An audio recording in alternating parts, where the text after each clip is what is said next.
Dear viewers, Assalamu alaikum. Today I will be teaching you about comparison operators in Thyme scripting in Algodoo console. So let's begin. Bismillahir Rahmanir Rahim. Let's first press tilde to open the console window. You can also use F10 key to open the console window. First, let's compare 5 to 6. If 5 is greater than 6, the answer is false. I'm showing you all the commands here so that it could be clearly visible to you because the console window text is too small for some eyes to see them properly. Now let's ask in reverse. If 5 is smaller than 6, the answer is true. All these comparison operators are almost identical to OR programming languages and Python programming languages and maybe most of other programming languages. What if we type 4 equals 4 to compare whether 4 is equal to 4? The answer will be true.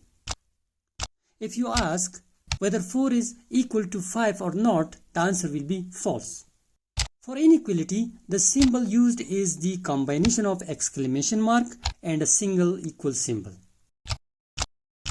To store a value in a container or in a variable, you use a single equal symbol. For example, you can store the value of 5 in a container A.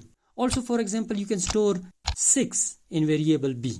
To see the value of variable, you just type the variable name and press enter.